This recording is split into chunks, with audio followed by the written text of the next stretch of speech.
It appears Colorado will have a three-way race for governor. Former Republican Congressman Greg Lopez, who is running as an independent, says the Secretary of State's office notified him today that he made the ballot. Last Friday, Dr. Shimon Blau qualified as an independent in Congressional District 1, which encompasses Denver.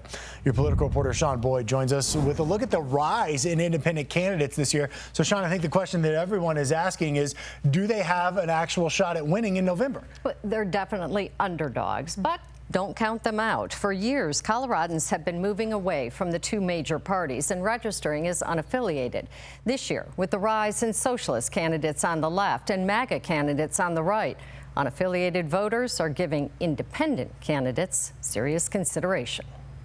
These so-called major parties are no longer major when it comes to elections.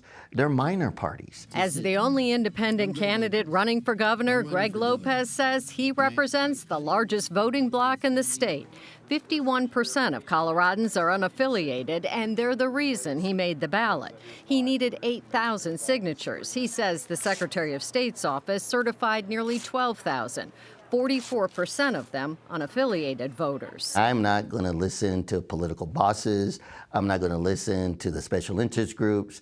I'm going to listen to the people. Polls show people in Colorado and across the country are fed up with both major parties. But CBS Colorado analysts Mike Dino and Dick Wadhams say that doesn't mean they won't vote for them. It's still an uphill climb for independents. I always think of the movie Dumb and Dumber, where one of the most famous lines is, "You're saying I got a chance." And it's not a big chance. In part because they lack the big money that goes with big party backing. But Dino and Wadhams say Lopez could still siphon off a significant number of votes from Republican Victor Marks, a confessed killer who says he performs exorcisms by phone. I think there is a whole reservoir of Republicans who are very concerned about where the Republican Party is generally. And now that we've nominated what I think is a fraudulent candidate in Victor Marks, I think they're looking for a safe harbor. Wadhams and Dino say the same is true in Congressional District 1, where Shimon Blau is running as an independent in hopes of beating Democratic Socialist Malat Quiros. While he plans to caucus as a Democrat, he may pick up Republican votes, too. I think a lot of thinking Republicans will say, wait a minute, this Republican has no chance to win this race. We can help keep a Democratic Socialist out of Congress if we vote for the doctor. It is going to be an interesting season. One that tests just how strong the anti-party sentiment is. It's coming. It's coming. People want independent candidates. They no longer want to hear about the D's or the R's. I'm not here to play politics. I'm here for people, and I'm going to put people over politics.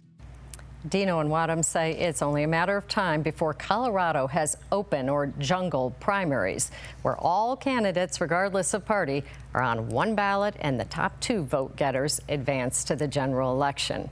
How soon that happens, I don't know. But, you know, they say within the next decade, at least, we're going to see independent candidates winning up and down the ballot in Colorado. Yeah, a lot of changes coming. And I certainly wouldn't be surprised, given, you know, just the sentiment out there, people, this anti-establishment, anti-party sentiment. Going to be interesting to watch how it shifts over the coming years and maybe decades. Thanks, Sean.